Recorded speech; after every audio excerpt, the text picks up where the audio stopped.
Hello സഹോദരങ്ങളെ, ഇത് നോക്കിയ 105 പുതിയ മോഡൽ RM1133. അതിൻ്റെ കീപാഡ് 8-9 വർക്ക് ചെയ്യാത്തത് കംപ്ലൈൻ്റാണ്. അതിപ്പം പൊതുവേ നെറ്റിൽ ഇതിൻ്റെ അവൈലബിൾ ഇല്ല. 8-9 പൊതുവേ ഇല്ല. ഇപ്പോൾ അതിൻ്റെ കംപ്ലൈൻറ്റ്, അതിൻ്റെ കണക്ഷൻ വരുന്നതെന്ന് പറഞ്ഞു കഴിഞ്ഞാൽ ഇതിൻ്റെ സെൻട്രൽ കണക്ഷൻ വരുന്നത് 8-ൻ്റെ സെൻട്രൽ കണക്ഷന് ഇവിടെ നിന്നാണ് വരുന്നത്. ഇവിടെ നിന്ന് തുടങ്ങിയിട്ട് അതിൽ ഞാൻ വേറൊരു സ്ട്രിപ്പിൻ്റെ കീപാഡ് സ്ട്രിപ്പ് വരുന്നതിൻ്റെ കട്ട് ചെയ്തിട്ട് വെച്ചതാണ്. ഇവിടെ നമുക്ക് കണക്ഷൻ കൊടുക്കാൻ പറ്റാത്ത ഓരോരുത്തർ ഐഡിയ അനുസരിച്ച് കൊടുക്കാം. അതിൻ്റെ സെൻറ്റർ ഇതിവിടെയാണ്, 7-ൻ്റെ ഫസ്റ്റാണ് വരുന്നത്. ഇവിടത്തേക്ക് കൊടുക്കുക സെൻറ്ററിലേക്ക്.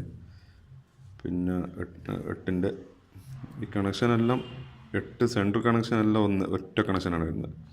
8-9 7-8-9 ഒരൊറ്റ കോപ്പറേറ്റ് കൊടുക്കുക. നിങ്ങൾ ഇതുപോലെ കൊടുക്കുക, സൗകര്യം പോലെ.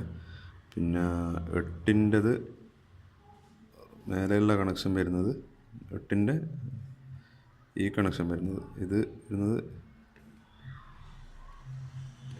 ഇതാണ് സാധനം. ഇത് ഇവിടെ നിന്നാണ് വരുന്നത്. ഇവിടുന്ന് ഇതാണ് അതിൻ്റെ കണക്ഷൻ. 8-ൻ്റെ വരുന്നത്. 9-ൻ്റെ സെൻട്രൽ കണക്ഷൻ 7-ൻ്റെ 8-ൻ്റെ 9-ൻ്റെ സെയിമാണ്. അതിൻ്റെ രണ്ടാമത്തെ കണക്ഷൻ വരുന്നത് മേലെ ഇവിടെ നിന്നാണ്. ഇതാണ്. അപ്പോൾ ഇതാണ് അതിൻ്റെ കണക്ഷന്. എല്ലാവരും ചെക്ക് ചെയ്യുക. ഓക്കെ.